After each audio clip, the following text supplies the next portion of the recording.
The views and opinions expressed on Geeks Under the Influence are that of the panelists and not of our sponsors, Amazon.com and TeePublic. Parental discretion is advised. So the worst part about this year, though, is the fact that time is a flat circle and nothing actually is what it actually is. 6 months ago could have been last week.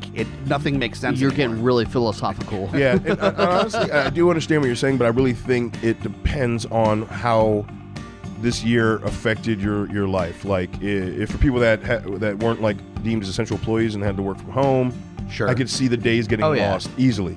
But for people that nothing really changed besides them having to add their PPE and do the CDC guidelines, it helps you keep a little bit more structure. You know what I'm saying? Yeah. I mean, the only reason I kept track of days is because I literally write the date on titles every day that I work. But additionally, I think even if you are an essential worker and you've been going to work on a regular basis, the fact that events have been canceled, Look, your weekend... We don't need to fucking talk about events being canceled. We won't get into that too much, to. but without having those events to being, when was the last show that I went to? That was 2 months ago kind of conversation isn't able to happen because the shows haven't. So those little pegs in the board that remind you of the passage of time have disappeared. Right. I got you. And No, it makes it a little more difficult to realize, like, was that last month? No, that was in January. Our little bookmarks are gone. They're gone. Oh, yeah. Bookmarks, yeah. Very much so. It's true. Now, my new bookmarks are what plants I bought. Now, that is a good point. Has anybody picked up new hobbies or gotten into other stuff that has kept them preoccupied while not being able to go out as much? Oh, yeah. My children just got older and way more independent, and I don't like it. They talk so much more than they used to. Right? It's almost like they're getting older. Yeah, you would think. Yeah, it's weird. Right? I don't think I've picked up a hobby per se, but I've definitely made sure that my home environment is more comfortable. Like, we just got a new couch. Yes. Made sure that the house is the way that we want it to be so that when we are home and we're home a lot, we're comfortable here. You know, it's got all the stuff. I know that, Lowdown, you just moved, so you're in the process of getting everything put where it's supposed to be. Reprocessing. Reprocessing. But yeah, I mean, I agree, Hobbit. Like, I mean, regardless of pandemic or not, I think that is something that it was reinforced to people that is important. It's like the home should always be that level, right? I mean, you should it should always be the place where Your above all oasis. else, it's comfortable. And I think that with people having to work at home, some people having to work at home, and it's slowing down people's like social life. Yeah. They've re-engaged and understood that now. Like, no, my home could be way more comfortable. Like, my office that was deemed for maybe I would use it 3 days a year for work. You mean your room with piles of books? Books, toys, posters. Please tell me you've done something of that within the last 8 months. Oh, no. Like, That's just your again, office space? advantage. His office is literally Monica's closet from Friends. Yeah. And then he just puts a chair in there, and that's where he lives. Basically, but again, fortunately, with the extra time, we've been able to revamp the house. There's a lot more.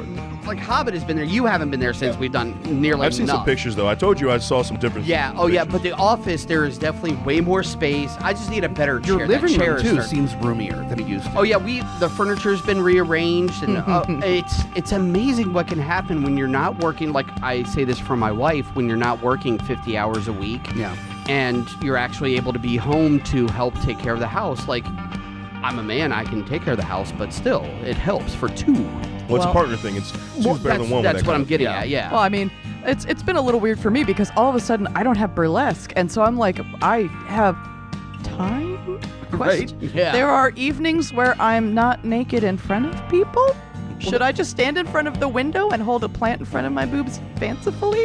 Because that's been correct. Well, You should. Look, normally all they see is me naked struggling with the laundry, not knowing how to fucking get tights out of there. I'm down for either one, honestly. Right? That's But yeah, no, it's just been like, a little bit of naked laundry wrestling between friends. Like, that's totally fine. oh, that's a hell of a visual, but I'm not gonna knock it. Look, So like leggings, tug of war, naked. actually, I have a whole burlesque Into it? act where it's me deciding fuck doing laundry, and I put clothespins all over my face and body and wiggle them to the Barber of Seville. But you know, that's going to be your photo in the GUI calendar. I can send you a picture of clothespins all over my face. It's not a joke. I'm not going to be like. Yeah, I will. They're rhinestones. Instead of pinhead, it's in clothespin case- head. Pretty much. Yeah. And it's less derogatory. Stop. Me. I did yeah. that. You did You do that. did it. Yeah. You That was started the thing off you with just the did. pun. I'm proud Oh of you. God. You coming back. Oh, But yeah, man. it's been Oh, man. tattoos, horror movies, and plants. That pun sums up 2020. Yeah, Fuck right. me. Clothespin. Right.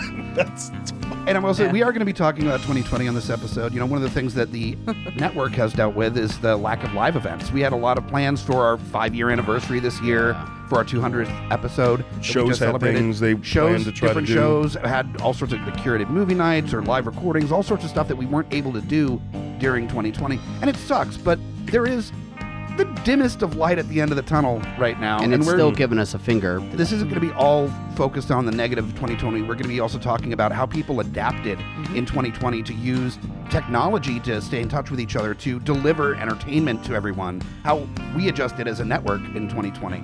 We're going to talk about the negative, but I think more lean towards the positive of things, that how people dealt with adversity in 2020 on this episode of Geeks Under the Influence. This is the last numbered episode of the year coming into Christmas. We always take a couple of weeks off around the holidays, so we have a chance to just kind of reset and relax and enjoy all the craziness that is the holidays, which I'm sure we'll talk about how that's going to be different this year for some people. Absolutely. So yeah, just this is a retrospective, I guess, on 2020 for this episode, and a look to the future to talk about all the things we're excited about in 2021 besides the vaccine, which is definitely top of the list. Sure.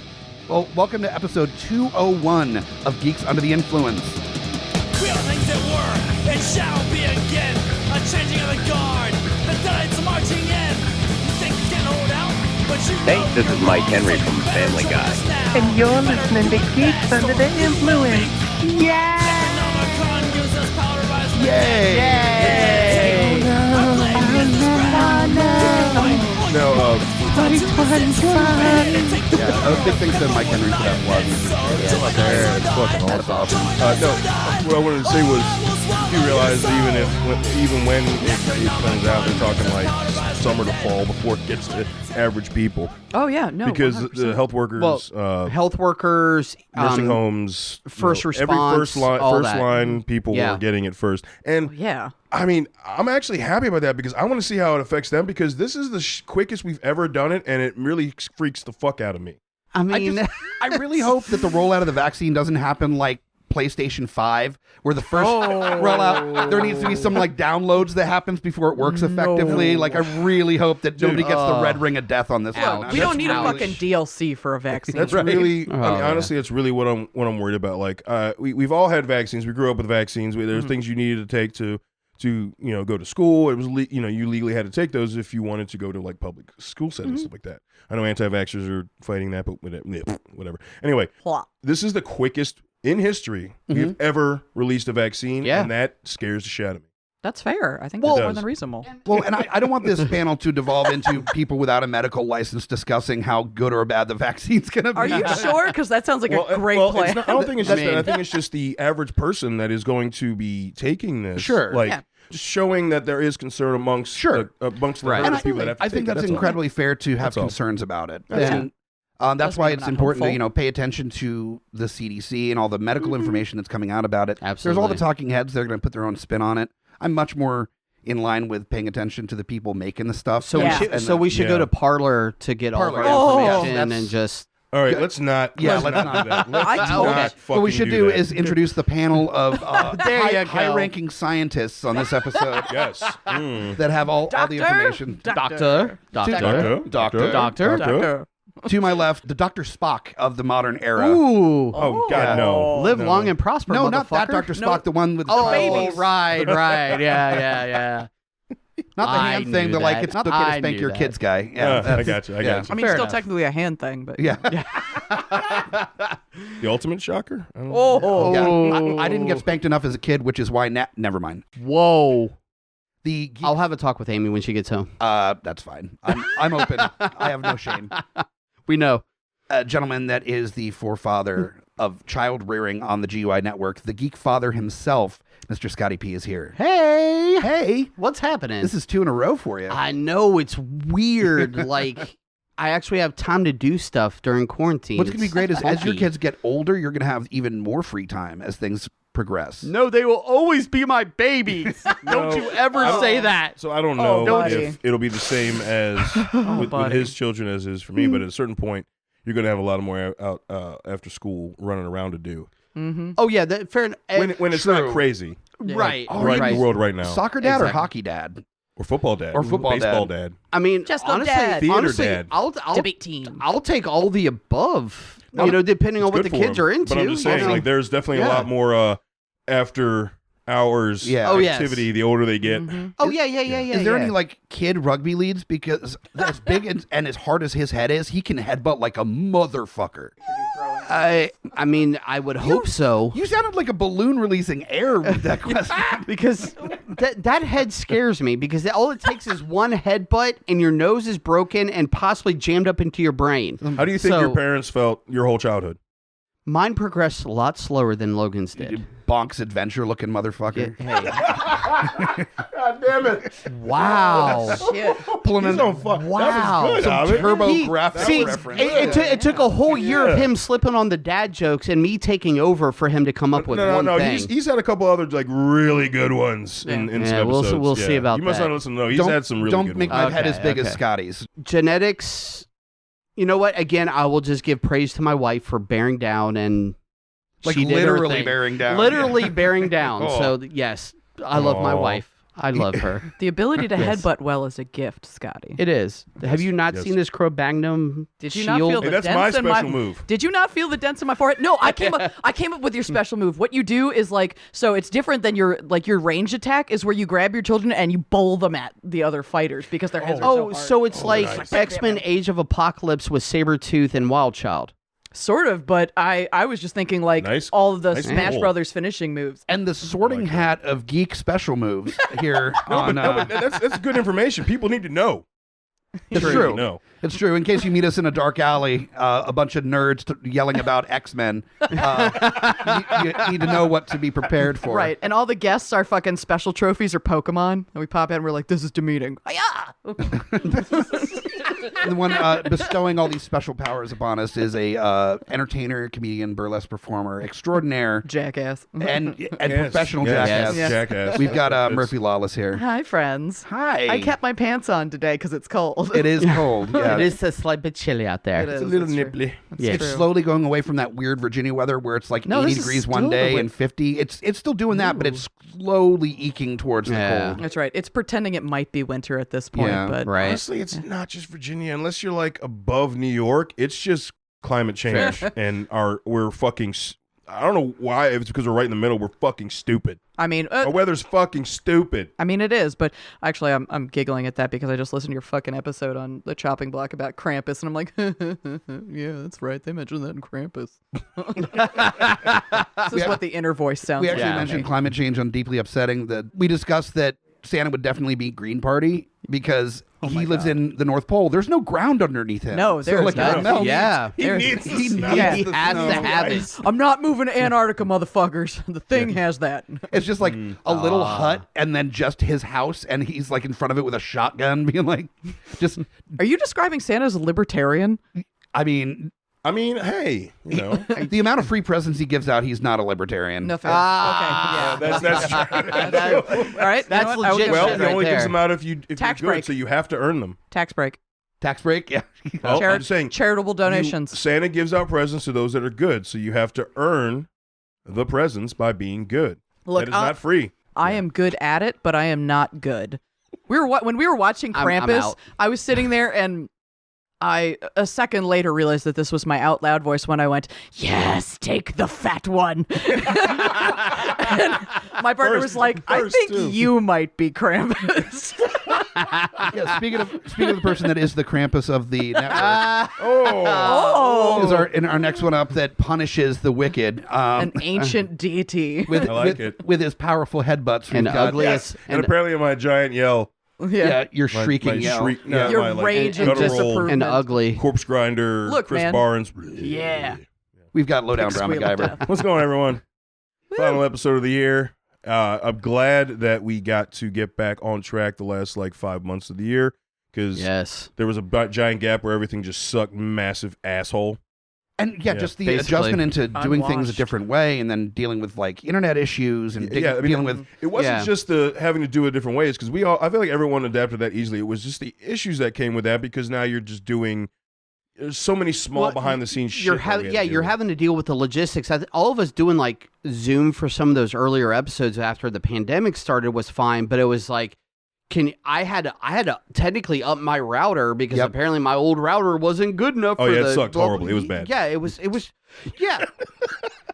But no, I'm glad we were able to give you a good end of the year run of solid releases because we miss doing this for everyone. So the man who got me into this whole fucking thing in the first place, gave me the passion, lit the fire. Don't be sorry, man. It's a good thing. And also, the whole ass thing, I guess, comes into play. Yeah. Yeah, you guys do have ass play. Smack My Pitch Up.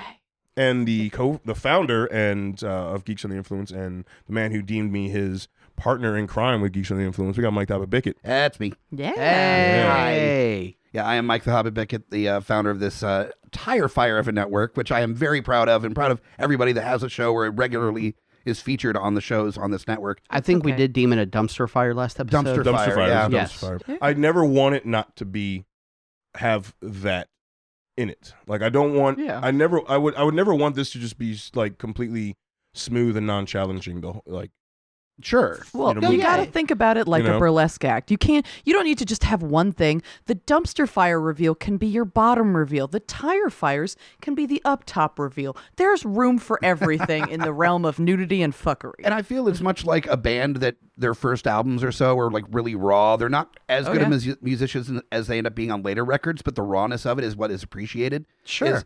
That's kind of with GUI is that we need to have that fuckery a little bit involved in our episodes because that's where a lot of this was founded. I mean, when we were doing 2-hour 6-person episodes, and we were drinking way oh my more God, y'all back shit then, faced. Right. then that we need to have at least some element of that in our recordings to still have it be a GUI.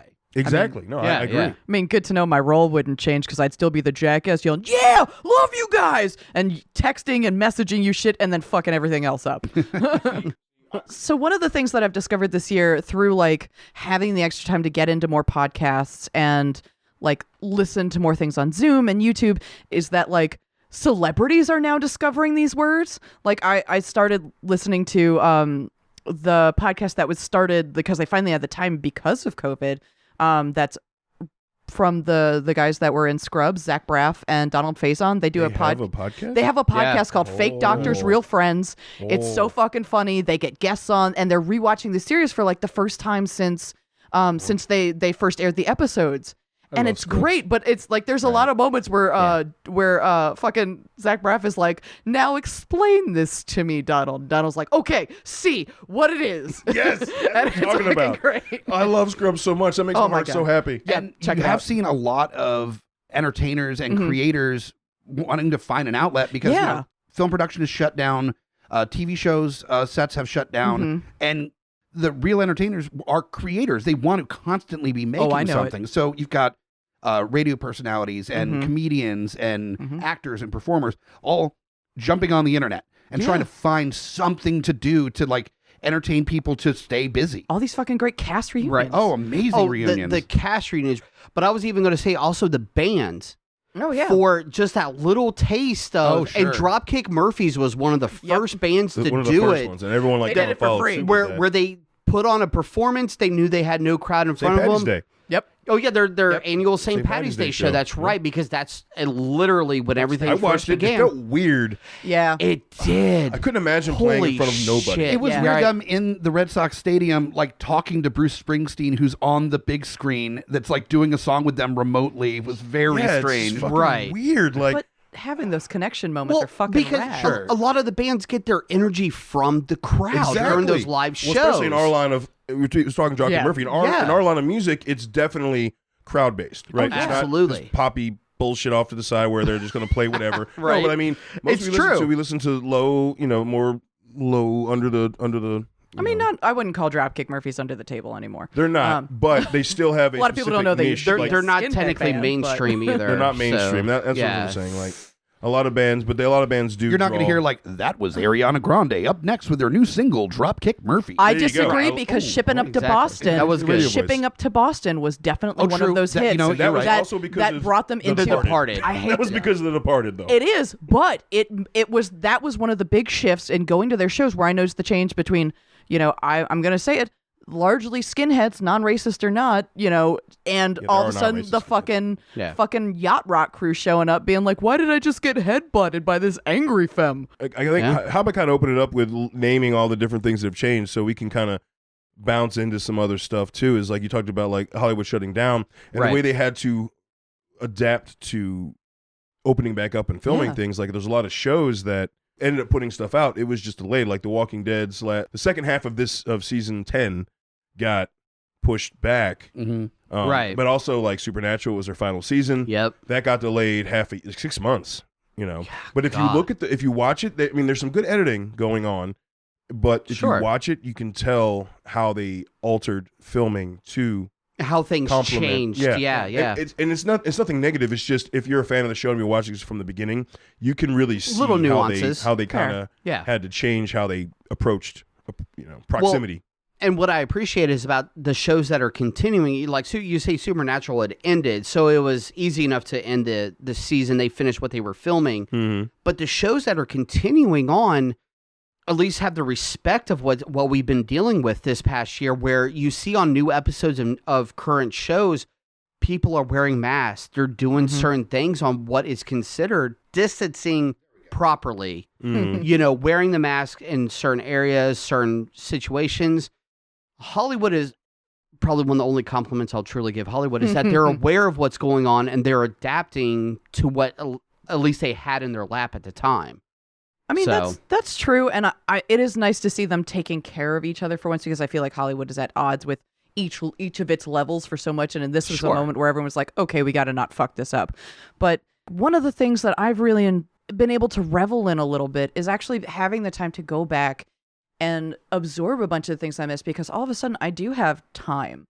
And so I've had a bunch of time to go back and watch all these things that y'all have been recommending to me and checking stuff out, and a lot of these classic things that I was interested when it came out, but like, for instance, with a lot of horror stuff, Steven, like I had a ton of fucking nightmares as a kid. Like we talked about my fucking night terrors. And now like I can just binge that shit and then be like, I'm not sleeping ever again. And then on the other side, like I wanted to ask y'all, because unfortunately, like I'm really bad about staying up on news. So I tend to find out about like cast reunions and stuff after the fact, but like people being forced to find other means of communication and other ways of being close has been an interesting motivator in forming reunions. Like I got to see family from New York that I haven't seen in maybe 10 years because of Zoom. And because of doing and because of doing things like Rosh Hashanah over the computer. And it was wonderful. And a lot of other casts, like that was one of the things that I've heard like on Postmortem and Fake Doctors Real Friends and shit like that, where they're talking about all these like over Zoom reunions where they're like, I wish we were in the same space, but fuck, it's good to hear your voice and see your face, man. Yeah. Basically, the technology has technically been there. I won't say always has been there, but what this year has basically forced upon us in a way is that it is there for us to be able to use. Like Zoom could have been used over a year ago. To do a family reunion, and granted, because I'm the same way, but also what an option that's always been there for being Geek Father is that there was the kid messenger thing where kids were able to still interact with other kids, where parents could still monitor what they're doing. But that kid messenger really got pumped up because obviously kids are not able to go to the park, have parties and do stuff like that they've been able to do in a quote-unquote normal year. Have you guys gotten to witness any of the reunions? Like I know Rocky Horror Picture Show did one. Rocky Horror Picture Show did one. And a bunch of the... Friends did one. Community did one. Yeah. Supernatural and The Office, I think, both did one. Well, Supernatural, theirs was like not really reunion. It was like they were just showing the Zoom chat between the ending the ending, and then Metallica did one with Jose Mangan because they released S&M 2.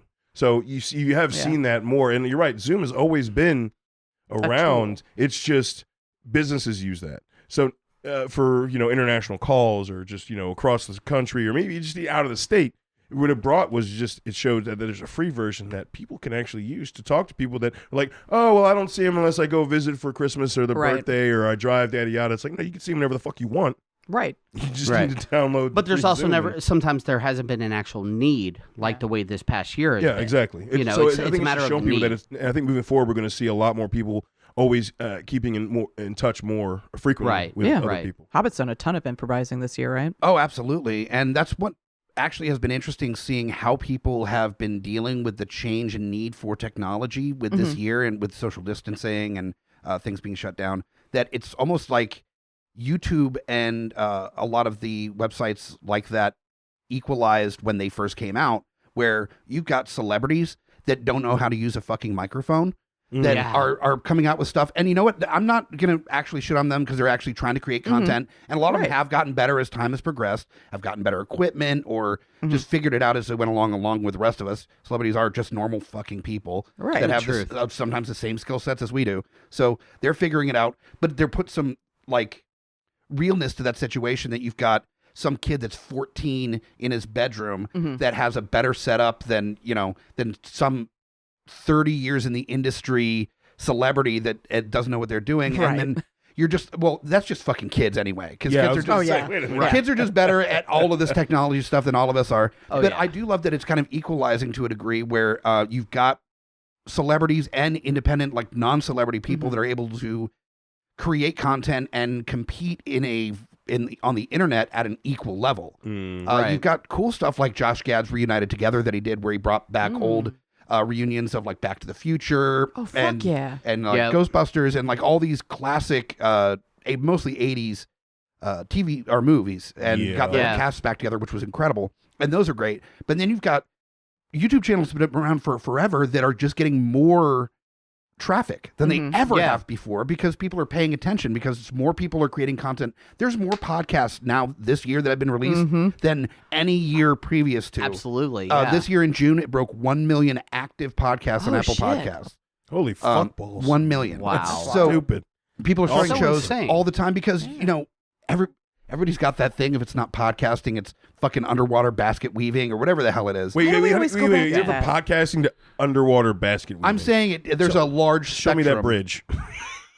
They don't have to a podcast Everyone is sweating. on underwater basket There you weaving. go. Right. I like it. Yeah, there we go. That's all I wanted. And so when you have all this free time where you're not going out and doing the stuff you normally do, it's like, well, fuck it. I guess I'm gonna do the thing that I've been putting off all this time. So Right. And this has given me a lot of time to go back and really like dig my teeth into a lot of the horror that I've missed and look at like, the different tropes and different unbelievable like practical effects that, was big in the 80s and all these other fucking like genres that I've just never had time to get into. So I'm curious for you guys, like, be it video game or TV show or film, what has been the thing that this unfortunate year has actually given you the time to sink your teeth into and get into? furious masturbation.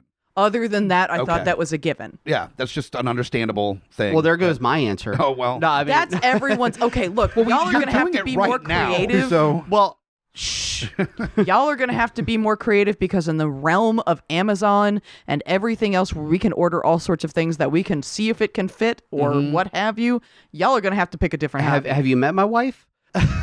But was that in relation to the let's see if we can Amazon. Oh, okay. Oh, Amazon. Okay, no, I went All to right. a different place and I was Yeah, like, I does was she like, know? wow. Does she have a Wait a minute. YouTube channel we're Hold not on. familiar with? Maybe. OnlyFans. Red It's Tube. OnlyFans. No, that's not OnlyFans. That's definitely RedTube. Whoa. Oh. Anyways, back to the that's original my channel, comment. sorry. Do not of- let your wife listen to this episode. No. No. Fortunately, we are not saying that about his wife. Usually, as soon as I say podcasting, she tunes it out anyways. That's fair. But I want to know what you guys got into this year. Honestly, this year has really given, I'll say me personally, like, obviously more time with the boys, because when everything first happened, school stopped.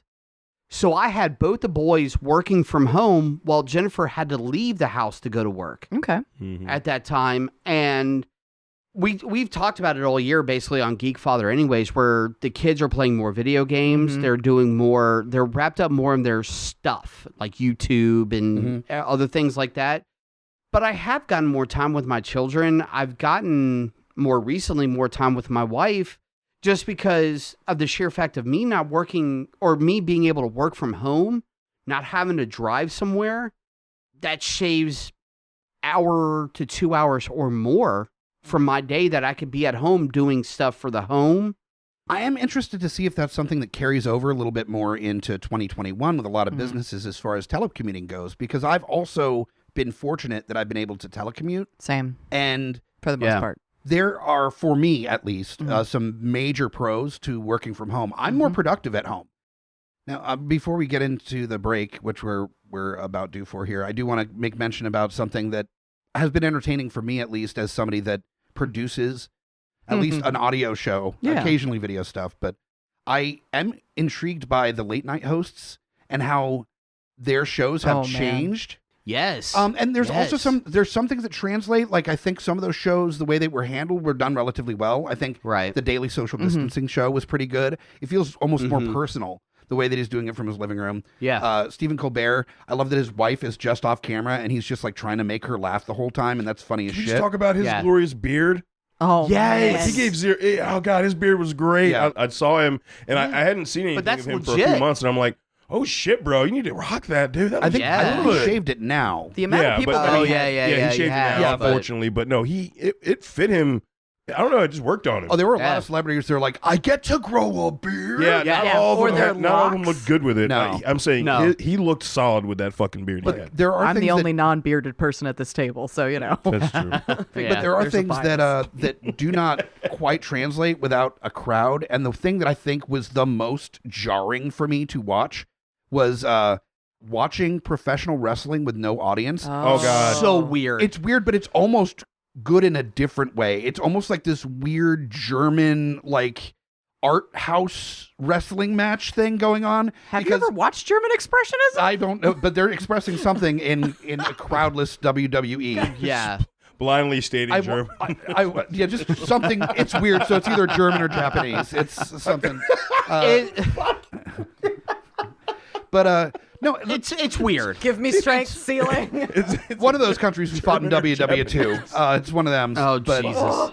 No, but I did watch some video of wrestling in the early parts of COVID where I think there was like a match with Stone Cold where it's just the announcers and then the wrestlers in the ring, and they're doing the standard stuff, but without the crowd cheering, you see how wildly they're moving each other. His anniversary was Stone Cold. He came out and he was doing his beer thing and everything. Yeah. I remember watching him like, no. He's punching, but you can, because there is. Do you know what they're doing now? What are they doing now? Is that you can apply, quote unquote, apply, and it's no extra charge, but they have monitors throughout the whole like little stadium where WWE does all their matches now down in Florida, like their normal building. But people are on their computer, like it's basically a giant Zoom. You see faces in the crowd, but it's all monitors. So it's gonna be like that episode of Community where people have the convicts have the little iPad that's on a little wheelie system going around to take classes. Almost. You get to perform to feedback and crackle like Yeah.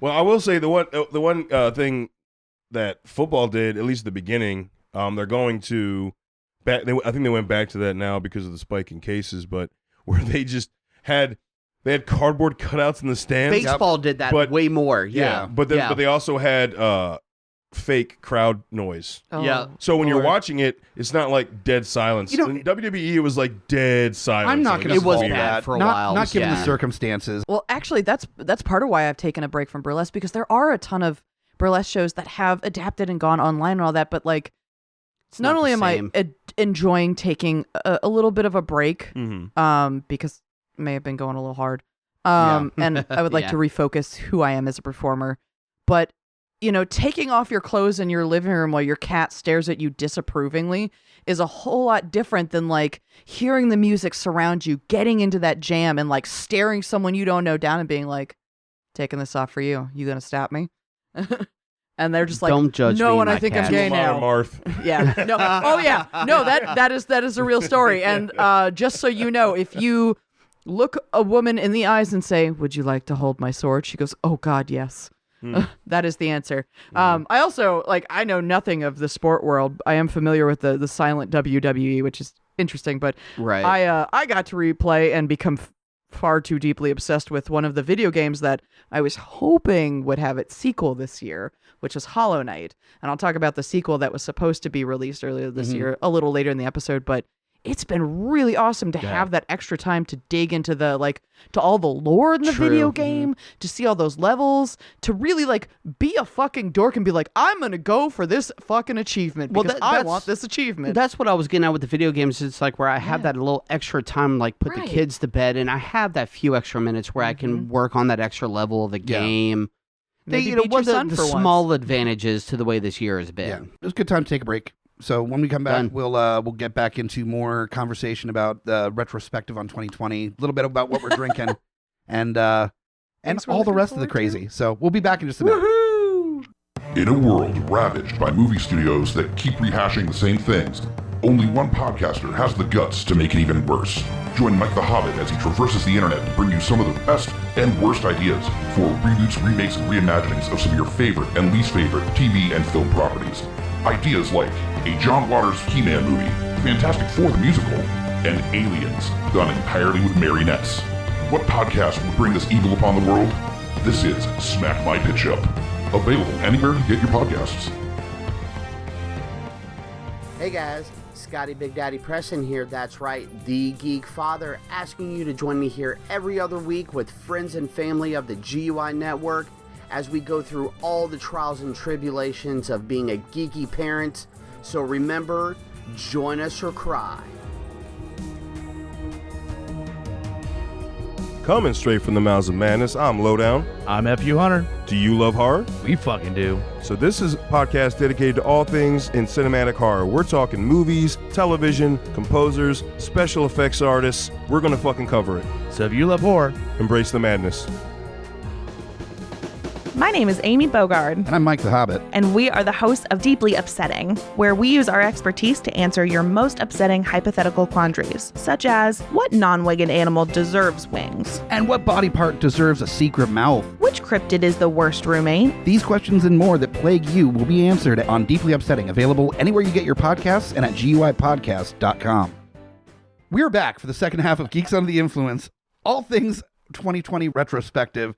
Before we get into that, though, we're going to be talking about the sponsors that allow us the funds to make our way through the world of podcasting. First up, of course, is Amazon.com. I'm sure for the month of December, you are utilizing Amazon.com as much as we are this month, with all the purchases for presents for your friends and family, especially with all the social distancing and the smaller holiday celebrations that are going to be happening throughout the world. It's easier just to order online and get it shipped to wherever you're supposed to be sending that package in the first place. Amazon.com is definitely helpful in those regards. Just make sure when you're doing that to go through the link at GUIPodcast.com. In the upper right-hand corner, click on Shop Amazon, and that way, anytime you shop Amazon through that link, we get credit for it. We get a little bit of coin for this network, and you get to spend the same amount of money on all your purchases for the holiday season. So that could be your gift to us this holiday, is... It's just making sure to go through the link and then shop as normal. And we appreciate it, and it helps us out a lot. Then moving on to a suggestion for you for your wish list for things for the holiday season. Way to get the right presents for everybody on your list in one location. And I'm talking about our store at TeePublic. Woo! Woo! That's right. So many designs. Y'all didn't get the visual that went with Hobbit's beautiful introduction, but it involves Lowdown caressing the From the Mouths of Madness logo he's currently wearing and on then his rubbing nipples. his nipples. Yes. That is one of my personal favorite new designs that we have on the website, is that you got a new design from the Mouths of Madness a few months back. Specifically, I'm talking about tattoo artists, artists in general. People aren't getting work, so we're like, hey, we have this idea for a Madness design. What would you look as far as it goes? Absolutely. To charge for that. So we get something out of it, but also we're also helping some local artists that I still want to be around when this everything fucking starts over again. So important. That's part of the reason why during the era of COVID, we've been making sure that all the profits that we get from our sales on TeePublic, we are donating to the Holly Fund, which is a fund that helps out local business workers and businesses during COVID. That are really struggling because of, there's less hours, or they've been put out of work because of everything happening, or tips are more challenging when you don't have the seating space for people. And I do want to shout out another, actually, the newest design created by the Hobbit. It's Live, Laugh, Love as human centipede that I just got. Along with this shirt that I ordered through Black Friday sale on TeePublic, I also got that in a coffee mug. Nice. So I will have nice dark liquid inside a mug that has Live, Laugh, Love. I thought you would enjoy that. I do appreciate that. I thought it was perfect for a coffee mug. So yes. And that is a reminder also, it's not just t-shirts. There are t-shirts available, but there's coffee mugs, there's laptop covers, there's stickers, pins, all sorts of stuff available. Everything but fucking koozies. Everything but koozies. But you know what? That also brings up that we still have stacks of koozies from our live events. And if you really want to get some GUI koozies for the holiday season, we haven't set up a store to sell those on the site or anything, but all you got to do is shoot us an email. We're happy to work with you if there's something specific. We've got hats, stickers, and koozies available that Great aren't stocking stuffers available through the TeePublic for the store. year. Also, we've got to give a shout out as far as local businesses go. We want to definitely shout out to Hell Kitten RVA, our friend Holly, and a number of other creators in the Richmond area. It's almost like a group undertaking. Oh, yeah. Hell Kitten that represents a number of different brands, and it's like apothecary. You've got like jewelry, necklaces, and earrings, and soaps, and clothing, and all sorts of Absolutely. headpieces, Truly all incredible sorts of work. really cool, creepy, kooky stuff. So and it is recycled and ethically sourced things with skulls and animal parts too. true. One of the big things that I like, I forget the exact name of the line, but it's got bees in it, and that is from a working beehive where it's all the bees that die of natural causes. They are not being killed to be put in jewelry. These are the ones that, bees die all the time. And so it's a way to create something beautiful out of the leavings of a pretty little dead insect. And that's why it's really important that we support people like that are doing things the right way, that are working their asses off to get independent business above water during this time. And just in general, it's hard enough just to have an independent business normally. Shit. So in the midst of everything going on. Right? I mean, Jesus. So definitely at least give a look to their site, and you might find something, even a little trinket of a thing helps. Right. If 20 people do that, then it makes a difference. So let them know GUI sent you and have a look. There's plenty of cool shit. I don't have to sell it really. It'll sell itself. No. Yeah, and also Hell Kitten is on our links on our website as well. So that's an easy way to track it down if you don't remember hellkittenrva.com.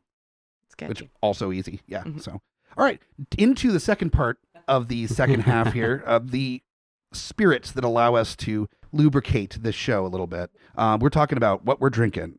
Hey, we're fucking drinking. We're getting drunk. You want to know? Well, here you go. Hey. All right. So we got a few different choices here this evening. I wanted to bring up the reason for my wine choice this evening before everybody dove into it. Sure. I haven't drank it yet. I'm waiting. Yeah, I'm waiting too. Yeah, this is Cava, a table red dry wine from Greece. And the reason why I'm deciding that this is appropriate for a 2020 episode of GUI Retrospective is because of how this wine ended up in the clutches of the studio. The studio is actually attached to a building that has another business in it. And in the neighborhood that we're in, there's a group neighborhood chat on Facebook. Gotcha. And our neighbors, our business neighbors, mentioned that a backpack full of wine was on their front porch when they came in to open up the shop one morning. Whoa. And they were not sure where it came from. So they were asking if anybody knew what country the wine came from, then to prove that it was theirs, then they could come and pick up this 8 to 10 bottles of wine Holy shit. in this backpack. And so people were just like randomly yelling out countries on the chats and stuff. And they called around to all the local businesses to see if anybody was missing wine, because it was weird that they were pretty much all the same wine. And yeah, well, in a couple of restaurants right up the road. Exactly. So they were smart and tried to find out if this was stolen or anything. And all of them were sealed properly. There was nothing wrong with the wine. And it's cool enough out that it wasn't like baking in the summer sun or anything. Oh, God, that would have been terrible. Vinegar. Yeah. So I commented on it being like, hey, if you're not going to take on sweet gifts from some neighborhood wine Santa, then we're more than happy to take those. And then I got a text message shortly after that saying, hey, we left 2 bottles of wine for you in the backyard. So I went from front porch wine to backyard wine. And nice. And so the representation of 2020, why this is such a good representation is because it was trash that ends up being really disappointing once you get into it. Oh my! Oh, you just killed me. You should have waited for us to take a sip before you told us that. All right. It's not gross. It's just boring. There's nothing happening with it. Yeah, that's bland as hell. It's really, really. I would have warned you a little more if it was really gross. This is just bland. Yeah. There's nothing exciting about it. No. I get more from smelling it than drinking it. I think they looked up the wine and it was something like it's the best bottle of Greek table red you're going to get under like $5 or something was the tagline. I would say it's not so, trash. yeah. It's still... Yeah, it's drinkable, but it's not. And it'll get you drunk, I'm sure. Yeah. But we'll see. We definitely didn't finish the first bottle. So no, I don't want any more of that. Thank you. Yeah, happy to help. So we do have some actual good choices here for the other shares that we're looking at here. We've had 2 actually. So I got a little excited when I was shopping, so I wanted to bring 2, and I brought 2 at very opposite ends of the spectrum. One ended up being a lot more summery. The other one is definitively a winter beer. And the summery one is a local beer, so it is from Vossen Brewing Company, and it is the Triple Peach Saison. So I really enjoyed that. It was nice and light. To me, I got a little bit of the peach on the back taste, a lot of honey flavor, that sort of thing. So very much liked this one. It's sessionable, but it's a 6.2 ABV. It was a true flavored saison, in my opinion. It was a good farmhouse ale. You had that little bit of stank on it from the particular yeast strain that makes it a farmhouse ale. Yep. It's not overly powerful with the flavor from the peach. It's just enough that's there to let you know. And then it's I don't know. It was just a good all around. Yeah, the flavor approach is very light-handed. I really do like that with fruit flavored beers, especially where they're not making it taste like juice. Like they I don't want to fucking drink juice. Unless I'm at the answer. The other one that I have that is, like I said, definitively winter, is one of my favorites. I used to drink it all the time back in the time of the bar. It is the Brooklyn Brewery Black Chocolate Stout. I love stouts. I love darker beers. It's harder during the summer and the warmer days. Ew. Yeah, no. There's something about like the tone of the time of year that you like. The darker beers are just for winter. You want to swaddle yourself in a cloak. Yeah. Oh yeah. Well, this is one because obviously, like for when we record episodes and stuff, we're hanging outside a little bit more. You can maybe got the bonfire going if you can, if you're doing your social distancing properly. And this is just a better taste during this milder weather, you know. Well, not only that, but this is a 10% ABV beer. Oh, it's this is this goes double digits. This is a dick kicker. Yeah. Yep. This is a dick officially. kicker. I think since I'm on the panel and I am of course a creature of indeterminate gender, it is a bits kicker. You call it what you will. Yeah, I mean, whatever Look, man, works for you. I want to put bits kicker because I believe this shit could kick me in the fucking chin if it wanted to. True. You know? But as per the... I want to call it a button masher then. I'm fine with button masher. Button masher. That could be like good. That, especially with the Smash Brothers references. Yeah. But a button masher. Button as any genitalia at that point. Yeah. No, a crotch like kicker, if you will. Yes. Let's keep it. That's what the 10% started. Yeah. Keep it Anything in neutral. the double digits. Yeah. There we go. I like it. But thank you. Thanks for letting me bring these. I feel like we definitely had this on the episodes before. Maybe like year 2. Yeah, like like it was a long time ago. Well, Brooklyn has popped up randomly on shows. Yeah, for sure. It's definitely a favorite. Brooklyn has been a great brewing company for many years. It's been a favorite by a number of the regular panelists and showrunners. But you know, this is their winter 2020 brew, and like there's been a ton of good stuff that's come out of 2020, and this is one of those things. So I thought it was a great time to bring this and share it with y'all. So yeah. Sweet. Well, I appreciate it. This is delicious. It's always good. I have some every year. It's delicious. So moving into the 2021 era of podcasting, if you have any beers that you really appreciate, any booze in general that you've really come to know and love, that's reasonably priced. Understand that we are not like rich and famous over here at GUI. Like we do have a budget when it comes to stuff. Let us know because we definitely want to try some new stuff, bring some new stuff on the show.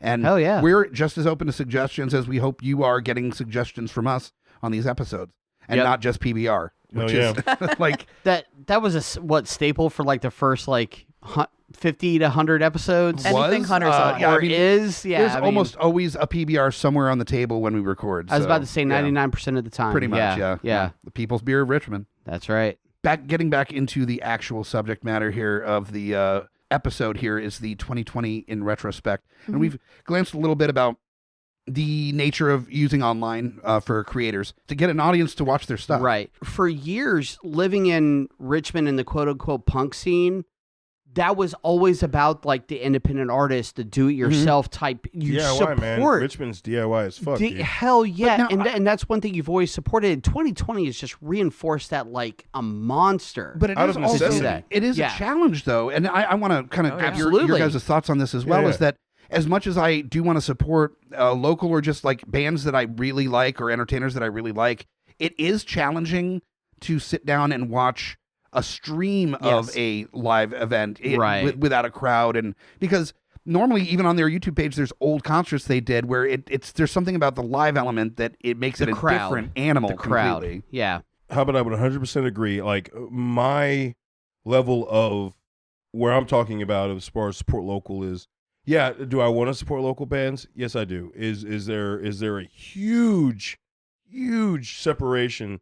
I'm not talking about a degree. I'm talking there's probably like 8 degrees of separation when it comes to watching these bands play to emptiness. Mm-hmm. But I mean, there's so many other ways you can support local that is also Richmond. I mean, dude, we just talked about the Weapons of Madness on the plug, like local tattoo artists. Like, talk to them about personal art that you want, and then you own it, and you can do what you want with it. You talk about your local restaurants. When you're ordering out, don't look at the chains. Look at the fucking small dude who is still doing curbside, or still utilizing Grubhub and stuff like that. That's what I'm talking about. I'm like, I have ordered so much food from just all the restaurants that I love because I want them to be here when I can go enjoy them on their patio. Right. That's what I want. That's especially with the restaurants, man. This is such a great restaurant scene in town, and it really fucking is. This was a food city, dude. We've already lost a number of businesses, and like I'm not shitting on the ones that have fallen by the wayside in 2020, but they were just not ones that I specifically had like a regularity of visiting. It's personal preference. So absolutely. And so I'm not saying they're better or worse than anything, but there's some that I will be utterly wrecked if they don't make it. Yes. 2020. Yes, I agree. Hands fucking down. Now, on a slightly larger scale, if it's all right if I take it there for a minute, I've noticed that there have been a large number of conventions that have gone digital as well. I haven't partaken of that, but I've seen a lot of interesting reactions to that where they're still hosting panels and all of the things that they would normally do. Like it's an interesting way of doing the dealer's room where it's almost like you're going to like different auctions and things. So it's kind of cool to see how they've innovated these large scale things to still try to be accessible, to still capture some of that. It's less smelly. Yeah, than the regular car too. Look, man, motherfuckers that come. I wore deodorant today. Shower. There's we're gonna survive COVID because we have all dealt with con crud before because people at cons don't wash their fucking hands. Right. Oh my God. Very true. Yeah. Hands are the least of the issues. I think I got one up on you guys. I've dealt with con crud and manufacturing crud, so I feel like with the chemicals I breathe on a daily basis, I think I'm good. Well, and to go on what Murphy was saying, I was going to bring it up at one point as well, too, where I'm going to say specifically GalaxyCon, who GalaxyCon, for whatever reason, brought GUI into the fold. Yeah. 2 years running. 2 years. 2 years running. Their fault. We've been able to have some live stuff there at GalaxyCon, which has been a blast. And absolutely. I cannot give props enough to GalaxyCon. But for what they specifically have done to promote still celebrities being there, to do the Q&As like you would normally see at the con, the one-on-ones that they offer, sure, you got to put a few bucks out, but everybody's still trying to make... If you want GalaxyCon to be here in a normal convention setting next year or the year after, however it's going to be... We got to continue to support even a group like that as well. And I agree. It was an offhand statement that I heard about GalaxyCon, but they're invested in making this a regular thing in Richmond. We dealt with Wizard World coming in, and they had a 3-year contract.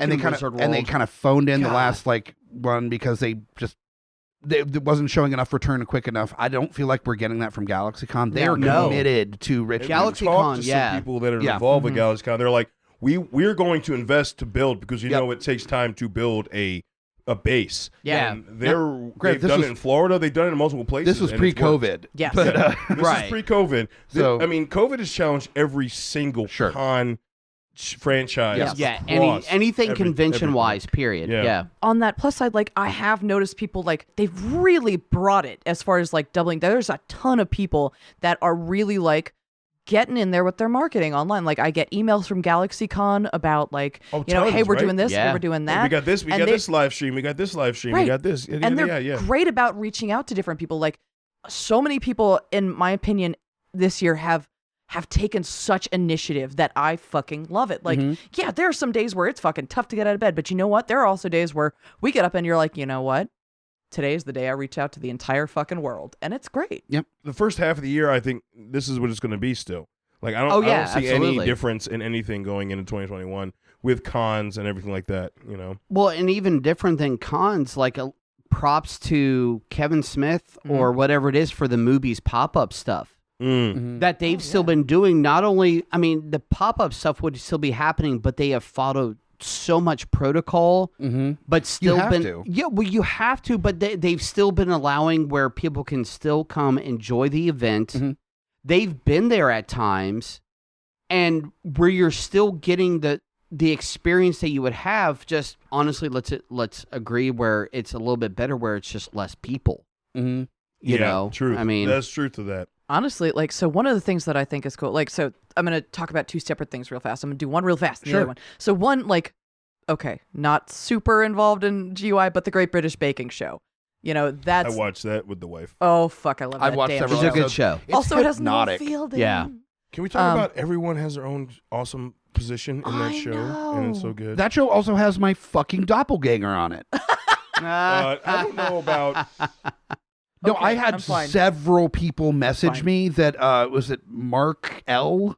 This was one of the contestants that he Oh, was I in think I missed that. either Yeah, this yeah, season or yeah. last season. I know who I he's don't talking remember. about. He had like kind of fluffy hair, but he looked, I mean, I get it. Like, I get You and guys he's- could be brothers. I think he's Irish. For real. Oh my god! I think- what yeah. a fucking shock! An Yeah. Irish dude looks like you. I know.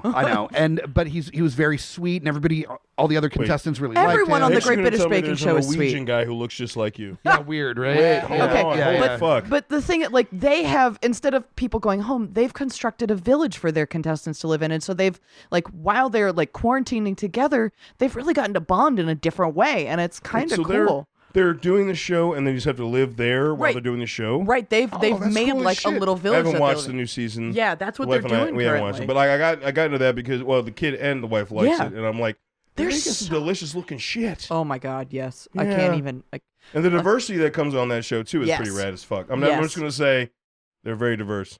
Holy fuck! Yeah, I just pulled up Hold the on. picture of Can you Mark please dye your hair L. black again what and just the grow it? fuck? No, Sorry. he's had black That hair is before. him. He did Ah, not there it do it is. like that. You need to grow your hair. No, that's and just dye it darker black hair. again. That's not black, but It's like dark brown, That dude. broke Yeah. me a little. But Okay. yeah, You're telling that's me with eerie. semantics. That's dark brown. He's semantics yeah. over here. That is eerie. How much? Holy That's moly. Mark. It looks- Mark Lutton. It is looks the- a lot like you. Yes, it does. Yeah, But one of the things that, like, I've been thinking of, like, 2020, like, in terms of, like, cooking, this is our simmer phase. Like, everything is just, like, bubbling and boiling. And so they're like, okay, so when we get all these things meshed together, and they're just doing it, like, learning how to do everything better. Like, they know how to do stuff remotely. They know what they want. They're taking a little bit longer to, like really refine these things. And they're like, you know what, we've got this time. Let's tune everything. Let's get everything up. And I think like when stuff starts coming back, it's going to be like a punch in the face that I fucking asked for.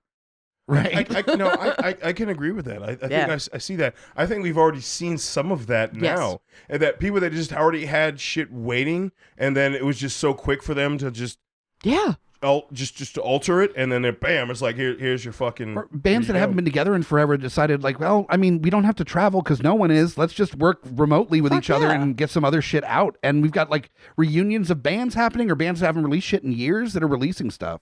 Yeah, one of the other things that, like, it was a tidbit, but, you know, I fucking love Neil Gaiman and I love Terry Pratchett, and they did a great job with the Good Omens series. Fuck yeah, they did. And one of the first things to hit when things shut down was David Tennant and Michael Sheen released. It was just a voicemail between Aziraphale and Crowley discussing, like, how they were going to handle quarantine and what they should do and if one of them should come over and this, that, and the other. And Aziraphale is like, no, you shouldn't do that. And he's like, fine, then I'm going to sleep. You know, that sort of thing.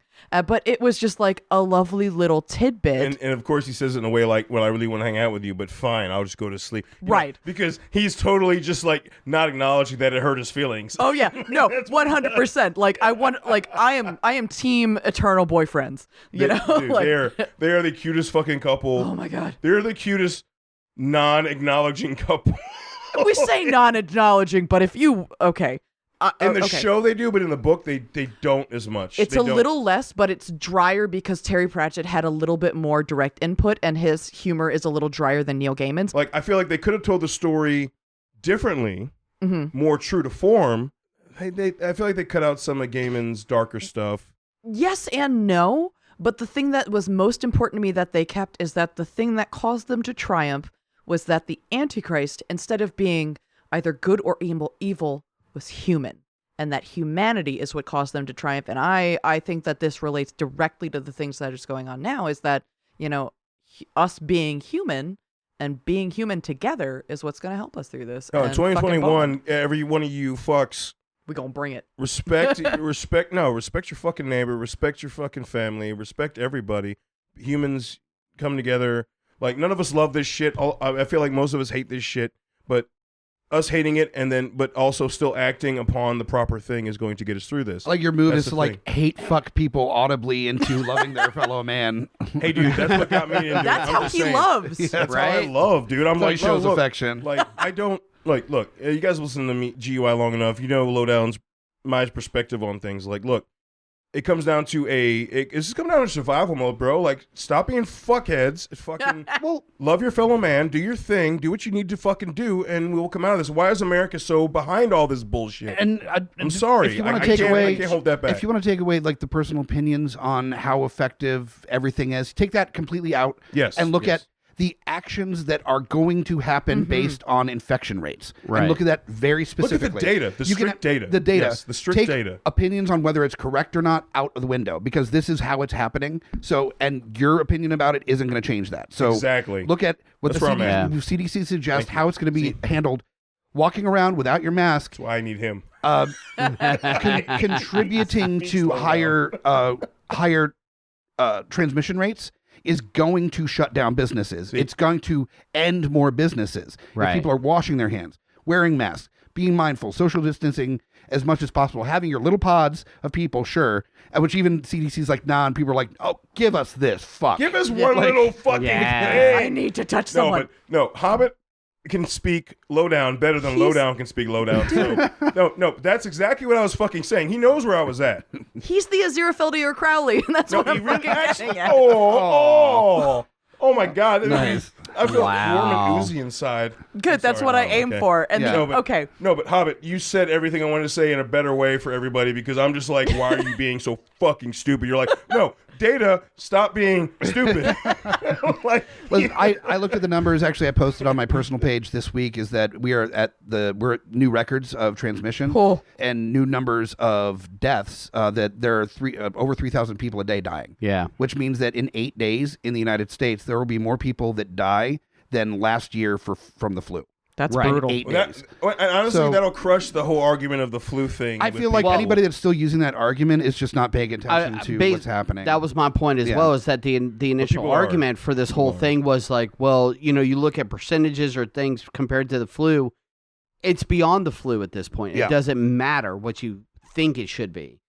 Is it okay if I massively derail? Because I really want to look to the future for a second. And, we are getting towards the end, and actually I appreciate that, because we don't need to have more COVID conversation. Yeah. Anything we're saying, people that are listening have said or heard some version of it before. That is true. We have these conversations all the time. It's so hard to not have those conversations. Well, I mean, we're living it, so obviously we've got, because it affects everything we're doing. Yeah, but the thing that I want to know, like, there's so much to look forward to, and that's so fucking cool because there's so much that's getting refined. I think that's a perfect way to end this episode for sure. And two of the things that I am most looking forward to is that the eventuality of Nia DaCosta's Candyman is coming out, plus Jurassic World. Giggity. Oh, yeah. Giggity Jurassic World Dominion, because, I mean, y'all have heard me on dinosaurs. We don't need to go into that. The way they ended the Jurassic World. I'm not a big fan of that last one, but also it did set up some really interesting choices. Set up dinosaurs. It has dinosaurs, and that's why I'm going to watch it, and that's what's the honest truth. The other thing I'm stoked about is Hollow Knight Silk Song, which takes a character from the first Hollow Knight game that it plays a big role within the game. And if you haven't checked it out, I would highly recommend looking into it. It's a great game. It's a platformer with a ton of lore. It actually does require skill to play, and it gives you time to refine as you go, and it gives you some really solid achievements, and different styles of play are allowed for. But Hollow Knight Silk Song is coming up with starring Hornet, which is a character that you see within the first one, and holy shit, I'm not gonna... You know what? I'm wet. I'm ready for it. Is that the absorbent seat, or is that? I was about to say, I wore leggings. Should we get a towel or something for over there? Yeah. Maybe. Oh no. The streaming apps are definitely adapting to what people need for at home, for being home more. Use it for what you can. Is there something on streaming that you're really stoked about? Cobra Kai Season 3, Orville Season 3. Oh, yeah. HBO Max honestly has a shit ton of stuff, and they even made the announcement that anything they release in 2021, not only will it be in theater, but it will be automatically the same day. Warner Brothers. Well, Warner Brothers. Through HBO Max. Through HBO Max. Will any of the movies or anything that they release theatrically? So that's going to be Dune. That's going to be Dune. I think Suicide Squad is October under 21st, that. Yeah, 2021. basically any DC All live DC action is going to just stream on HBO Max. Right. I think they were smart with that because there's a lot of subscribers to HBO, and let's face it, DC is. Scotty, you did mention it. Cobra Kai Season 3. I'm so fucking stoked for that. Hell yes. I can't wait for that. I'm happy that we're getting a Season 3 of Cobra Kai through this insanity. You know, honestly. And also, Stranger Things Season 4 is still happening. I'm so stoked for that. Coming from another perspective, it just got released earlier this week.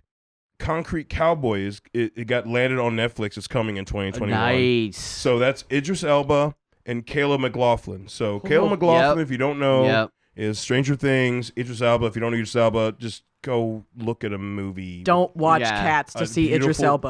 If you see a beautiful black dude outside of Cats, it's Idris Elba probably. Right. I never...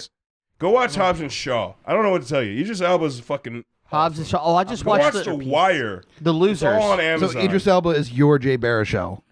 Yes. He is a beautiful black man. I mean, I agree. I'm not. I mean, I'm not going to argue that as much as you argue fucking Jay Baruchel with me. Because he's not a beautiful white man. I don't see color when it comes to my man crushes. Okay. So I've got The Rock, who's my beautiful Samoan hunk of meat, and I've got Idris Elba as my beautiful chocolate British deliciousness. That's how that goes. Oh, this is so. I love you talking about your man crushes. It's so nice. And he is totally dry humping himself under the table. Oh no, right I now. know you're The Rock, whatever. And then Idris Elba, I love Idris Elba. He's awesome. My partner and I have a rule that if one of us gets to kiss Tom Atkins, that we should go for it. Ooh, nice. Ooh. Yeah. For me, he Tom says Hardy. I would totally make out with Tom Hardy. All right, fair. I would. I'm sorry, I would. Oh, isn't he in the Gorgeous. upcoming Venom and Carnage movie? It's him Yes. and Woody Harrelson. It got moved. Well, it didn't get moved, but it'll be scheduled for 2021. But let's see if the filming lets it happen in 2021. Well, was 2020 supposed to be also the Morbius movie as well? Yeah, it was. That was a pushback. Okay. That was a pushback. So that's there's what a lot of and shit that got moved. Not just the HBO Max stuff that we were talking about that will be from Warner Brothers that they're releasing both in the theaters and at home. Which honestly, I'm relieved. It means that they know that they're going to have to be making other movies and they don't have time to release them all at the same time. Just get these things out. We're losing money by not having them out in the world. Right, exactly. Getting bought on Blu-ray Just or whatever. sitting in storage doesn't do anything. Doesn't make them any money. So and it's actually going to smart. hurt the theaters. AMC released a statement on it. They are not happy. We're speaking regionally, though, with Virginia. Regal is our big theater chain. And I'm telling you, whoever the fuck who has any power that listens to this, which probably is nobody, but the further you push releasing shit and keeping theaters closed, you're not going to have a theater to fucking release to when you need to. Okay? I'm just saying, theaters did their COVID. They released capacity 30% just to give space for everybody. They're doing what they're supposed to do to give people space. If you don't release shit so they can actually make money, you're not going to have anybody release to, and you're going to be without even more money. The one time I went to a movie in the past year or so, Groots and I went to see Bill and Ted 3. At the register now, you have a screen that pops up with the seats. It looks like a checkerboard because they blocked out seats. Well, that was the same thing they did with. I mean, prior to that, you could still pick your seats at. But now what I'm saying, they blocked out, which is proper. It's complicated. It is because I know that I'm definitely everything's complicated though. I'm definitely a little bit uncomfortable in some ways, depending. It's very case by case about being indoors in public places. You got to with grocery stores and shit, of course. You got to buy food. You know, with indoor stuff, there's only been a couple times that we've gone to a venue of some type because we heard that they were doing really well with socially distancing and stuff.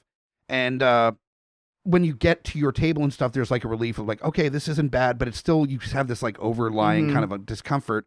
Yeah. I do wonder about the movie theaters because when I pass Movie Land, occasionally, there's like 8 cars in the parking lot. And I go, if that's all there is in there, then I would have like an entire theater myself and I wouldn't worry about it. Okay, so this leads me to one of the things that I am really fucking stoked about is that drive-in movie theaters are making a fucking comeback. No shit. Yes. Holy No shit. And we have one. I know. We only have one. But fucking Movieland, every time I see the backlot, I'm like, just build it. Just build the outdoor fucking screen. Give it to me. They have a Give it to me. huge lot. I will beg like a fucking college student trying to pay their goddamn tuition for that fucking I thought you were going to say screen. for sex. Like, That's how you pay College tuition, students Hobbit. don't beg for sex. They just that's have sex. give it away freely. It they depends just on the have sex. college student. Yeah. But no, Some of us are rougher than others, Stephen. you still got it for free though. I mean, that's because I didn't know the vagina going rate was. You weren't looking at the day trading? No, I on don't. vaginas? I don't really keep Maybe up with the smack the mic. vagina That stock was market or with the booty stock market, which I really should, because I hear that those things are pretty far up. The difference is that there's only one of those that you get really excited when it drops. But the base. Boom. Sorry. Yeah, so he's at 2. I mean, that was good. yeah, Fair enough. Yeah. He's got 2, but how do you feel about when it pops? I mean, I'm good. I'm you pretty handle wide it? open. Can you handle when it pops? When it pops like this, yes. Are you sure? When you pop that pussy? Yeah. You sure? Once I'm you ready. pop, Yeah. can't stop. I Oh. hate you for using a Pringles joke on a vagina. Yeah, you're welcome. But I mean, it's the same Hate thing. love, same thing. It's the Yeah. same. It's fine. How much do you put your Never mind. Do you really want me to answer that question? Yes, I want to know. No, you don't. No, I should. Pringles You is don't wanna know. basically a cardboard uterus full of potatoes. So Okay. Wow. No, I'm gonna repeat. I'm gonna repeat this. Wow. Pringles is Stop. basically a cardboard uterus full of potatoes. And while that Nice does already. I describe thought we were my already on sex nice. life, What did you do? nice. What did you do? I'm sorry. I'm jumping the gun on Save, you. I you know. save that for deeply upsetting.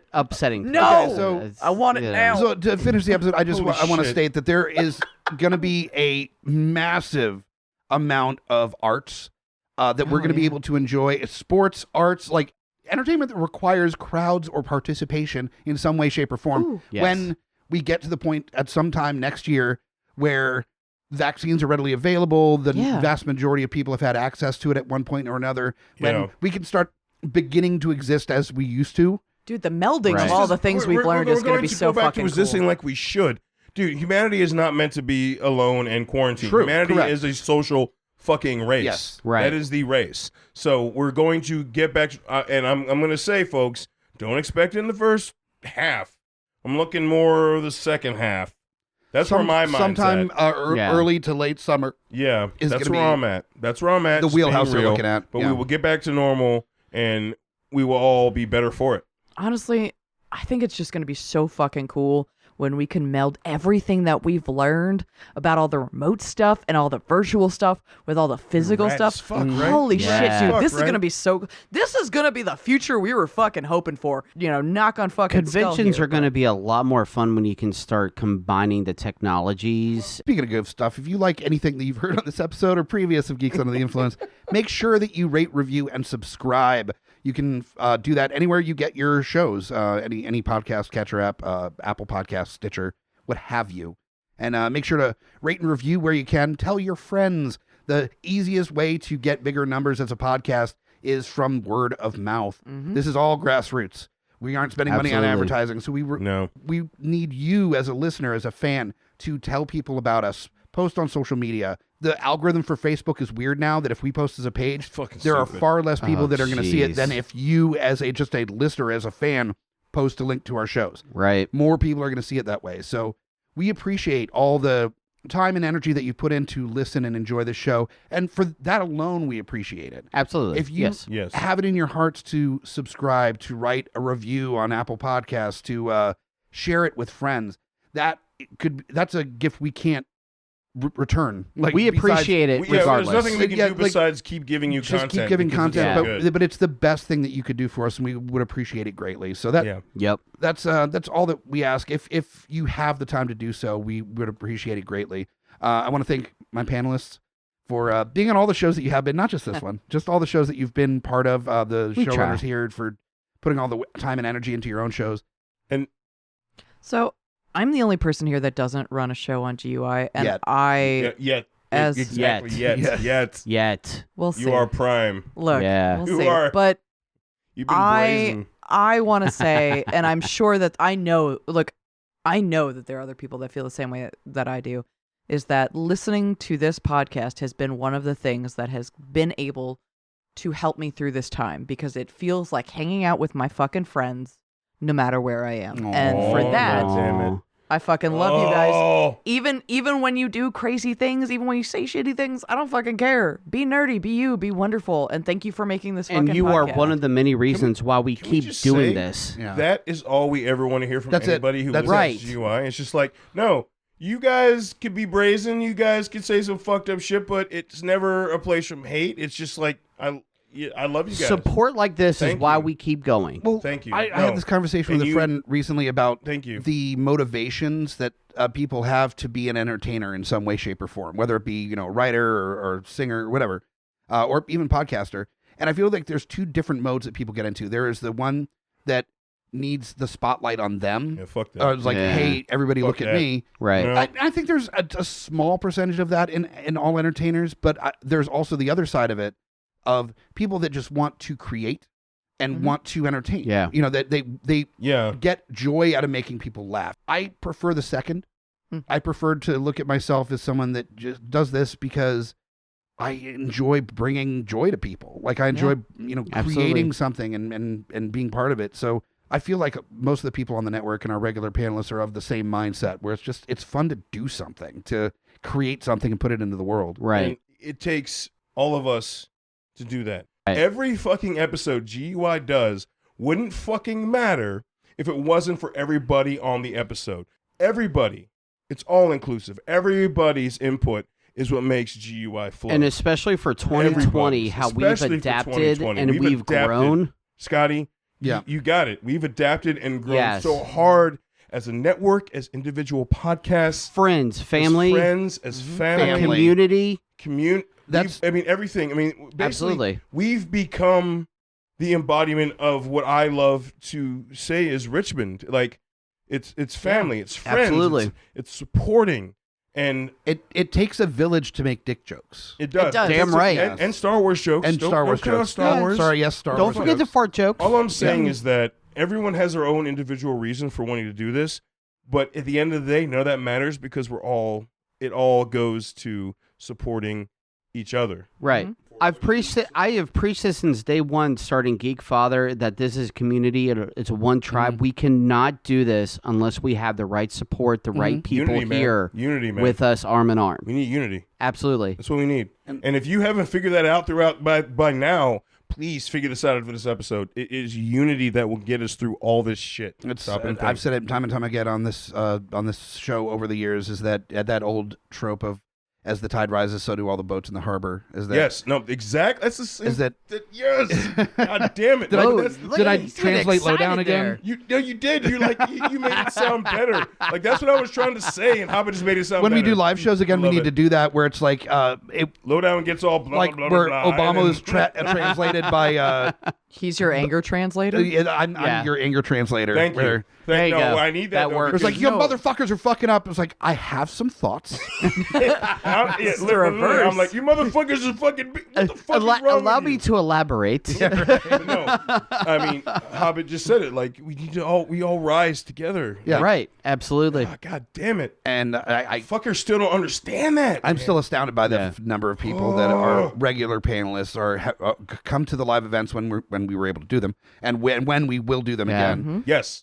Because it's going to fucking happen. It's going to happen with fucking... The number of people that threw their hat... happen. The number of people threw their hat in the Ready. ring to start their own shows under the network, and then did the fucking work.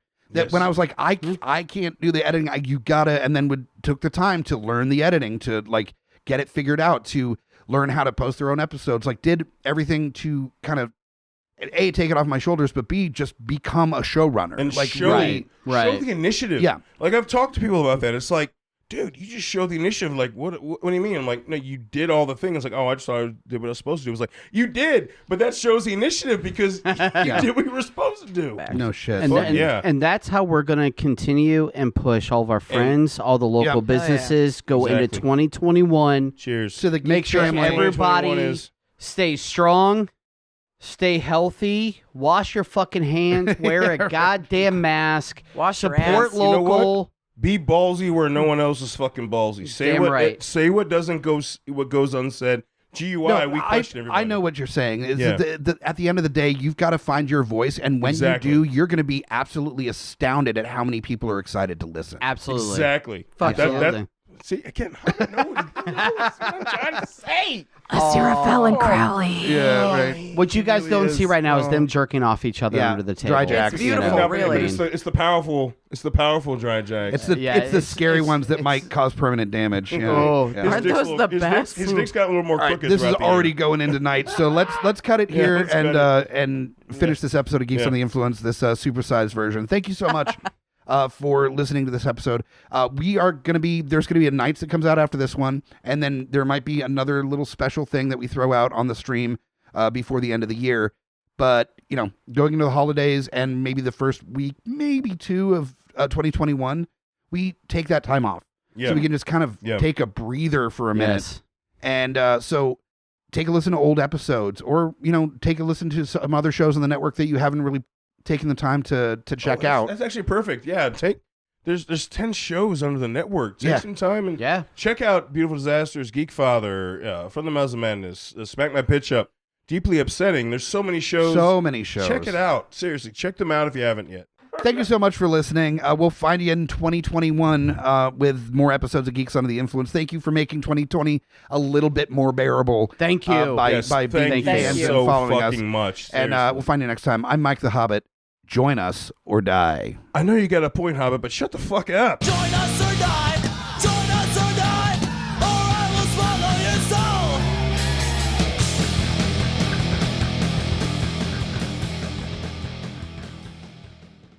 GUIPodcast.com. Yes, take the fat one.